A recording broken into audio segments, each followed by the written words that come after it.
In these days, it might be a bit challenging to have a laugh or to feel good or to feel motivated or to feel yourself. So, what do you want to do right now when we think it all looks a bit hopeless and maybe I feel a bit lost and where to go from here? Does it all make sense? So now we have someone who specializes in exactly that. Lessons from a clown, how to find courage to show up for yourself and laugh every day. Hello and welcome, Stroud. Hello, how very lovely to be here. Thank you very much for taking the time. I saw your book hit very high ranks on Amazon, so thank you very much for taking the time and congratulations on that. First question, of course, is what actually is a clown? Because many people probably think now clowns I know from my childhood days, and they are running around being funny, I guess. So what really is a clown? It's a really good question. I'm so grateful you asked it. Yeah, us clowns are generally quite misunderstood, but the easiest way and the simplest way is think more of a theatre clown. This is very much where I come from, where we are, in essence, like the Shakespearean fool or the court jester. So we're the truth tellers, right? So we are the people that see what's going on. And because we use humour and lightness, we can actually tell what is going on. And it always comes from a place of kindness. And it's only really been since the 1960s that clowns have been sort of manipulated by the media and made into scary things. And of course, there are different variations of clowns, and those that go and play with kids are one kind of clowns. But actually, worldwide, clowns have been with us since the beginning of time. And there are various cultures around the world where clowns are as revered as high priestesses. And so from my perspective, it's really about a clown is this beautiful place where we see what is going on and we can speak the truth. And because we use that lightness and that touch, people are far more likely to hear it. So very simplistically, I've given you there the history of clowning. Excellent, excellent. So now, of course, some people might say, okay, look, you're a professionally trained actor. You do this for years. I'm a bit more serious. This whole find the courage to laugh every day, it just doesn't fit my personality. Maybe it's just not for me. Do you think anyone can be that person that laughs every day? Or do you think that some people are just not a fit for this concept? Yeah, I think for me, what happens to us as adults is that quite often we don't pay enough attention to the stuff that actually connects us to the joy and the light and the wonderment of the world. Now, every single adult that it's been my privilege to come into contact with, whether speaking or working with global businesses, when I ask them this question, they all have to obviously say yes. I'm like, were you a kid? And they're like, well, yes. And I'm like, your child, when you were a child, you hadn't told yourself, I am a very serious person. Now, that's not to say, as kids, we all play in different ways. So if you think about a nursery, so sort of 3, 4, and as you kind of go in, all children will be playing in different ways, but there will be a willingness and a wonderment of the world, however they're playing. And I'm yet to discover or meet any human being that deep in their heart doesn't want to have that lightness of touch. I'm not suggesting everyone has to become clowns or stand-up comedians or anything like that. And the world is and can be very serious and very scary. But actually, if you've got lots of darkness, there therefore has to be lots of light. And it's just, for me, it's about how do we allow that lightness and that levity into our worlds, especially in the world of work, because we spend a lot of time in the world of work, because that's what connects us as human beings. And actually, when you laugh, you feel better. And if you connect better, well, we all know that therefore makes teamwork better, et cetera, et cetera. Absolutely. Absolutely. Fully agree. And when we now look at the lessons you give us in your book, one of the lessons is be seen. And many people, as you probably know, say, I don't feel seen at all. Basically, I have a corporate job. I get up every morning. I get into this huge building. I do whatever they expect me to do, or I do it from home. And then the day somehow ends. I go to sleep, and then it's repeat 5 days a week. And basically working through 5 days of enduring suffering to just finally see 2 days of weekend. And we have this on repeat for 52 weeks a year. So how can people who don't feel seen at all suddenly become seen? I think in order, when we don't feel like we're seen at all, quite often the reality is that those people haven't been allowing themselves to see themselves, if that makes sense. And actually, one of the things for me is if you slow everything down and then you actually really check in with where you're at, then sometimes if you are working in an organization where you don't feel valued, you don't feel seen, etc., and you really stop and you get off the treadmill of that busyness, quite often what happens is that people go, it's because I'm not in the right place, which is a boldness about being seen. And it's that whole thing of, I think it's very easy to kind of go, well, this is my work and this isn't great and this isn't good. And actually, it's, for me, the lesson in terms of being seen is, if you allow yourself to take some time to really check in with, how do you want to be seen? Who really are you? What are your value set?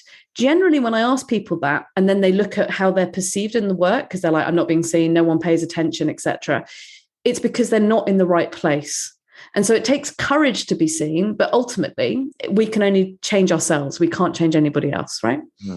Yeah, absolutely.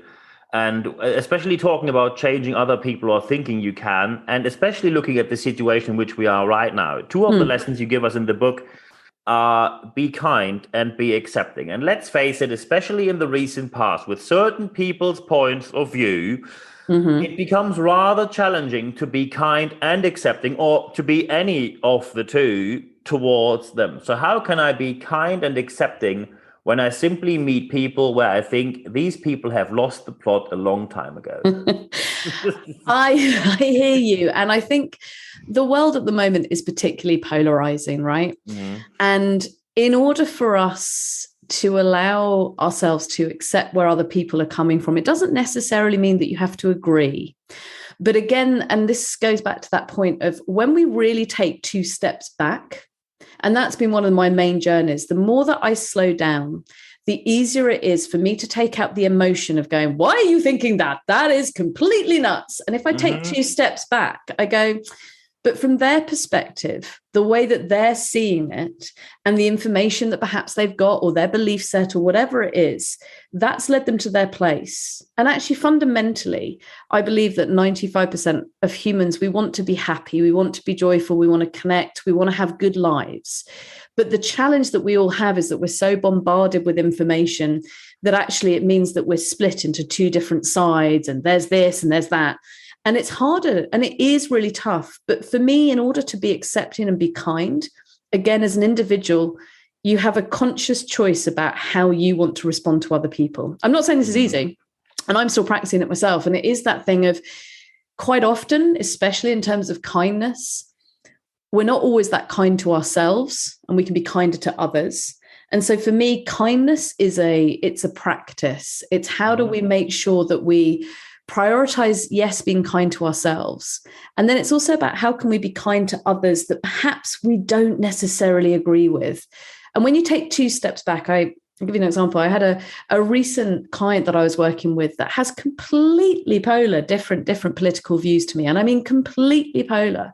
And as I took 2 steps back, I was like, you know what? He is doing what he really does believe is the right way. And actually, that's okay. I might not agree, but actually we can connect on loads of different things. And I don't think my younger self would have found that way through. I think I'd have been like, why are you thinking that?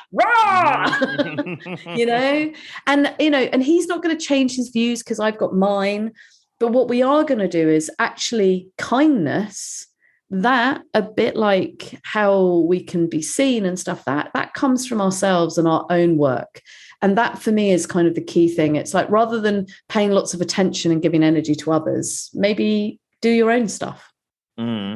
So talking about doing your own stuff, and that is, I think, the perfect final question for this podcast. Looking at what you have done with your book, I just give you, maybe you're not aware of that, your book still is in the top 50 in the LGBT community category on Amazon, and in the top 150 in psychology of creativity, where hundreds of thousands of books battle for the top ranks. So looking at you, podcaster, MC, professionally trained actor, you are very busy. We traveled, you were just to Switzerland, where I was as well, and we had different flight changes. So we are very busy.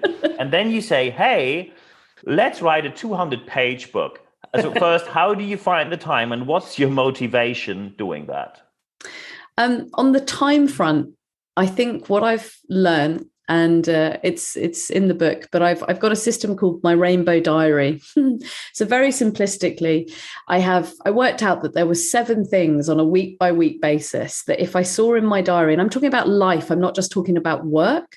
Mm-hmm. If I saw them in terms of the colors in my diary, I knew that week I was living my life as I chose to, and it was quite full. And full is the right word, not busy, because actually what I'm doing is I choose how I want to spend my time before I start responding to other people's time.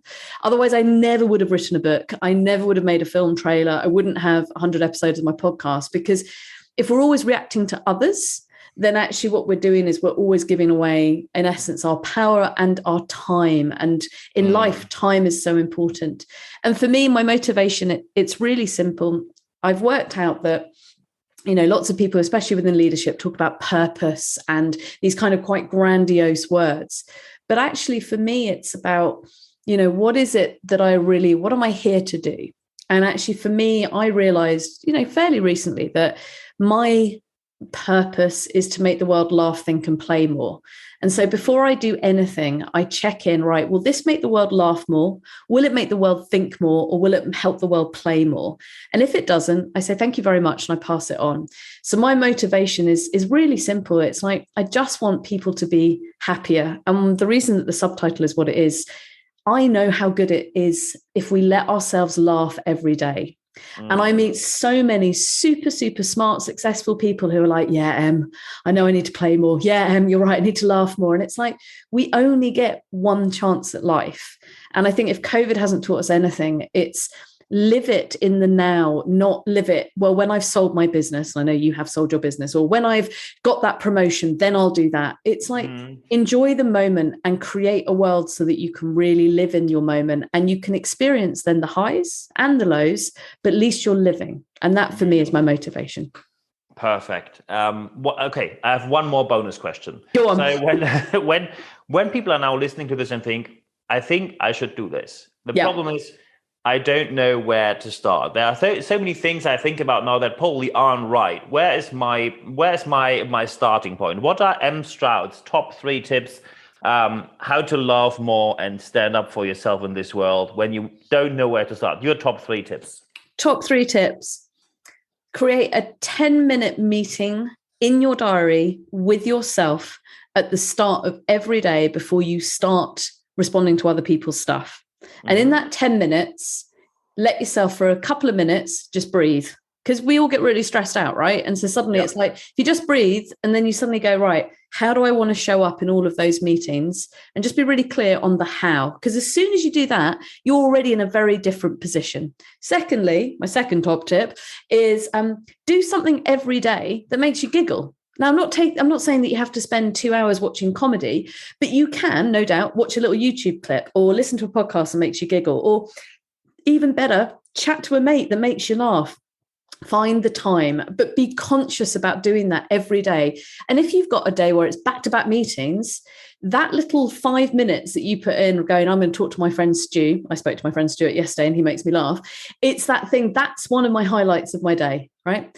And then finally, for those of you that have kids, or those of you that, everybody knows a kid, go play with a kid and let the kid decide what it is that you want to do, what they want to do. Because our children and kids around us, they will be the biggest guide of making sure that you're present. And if you let yourself properly play with a kid, suddenly it doesn't mean that the world stops. It doesn't mean that all the adult things disappear. But for that period of time, they can help you reconnect with your child and you. If you do those 3 things, you're going to be winning. Yeah, perfect. I think these are the perfect final words for this podcast. So at the end of this podcast, there's only one thing for me left to say. First, buy the book. It's an amazing book, and you find it on pretty much any platform. I can highly recommend it. It's a very high rank, so you will see it in many different categories. Second, apply what's in the book, because we see that it's not only important to find courage to show up for yourself, but also laugh every day. And third and final, my final words for this podcast, thank you very much for your time. Thanks for having me.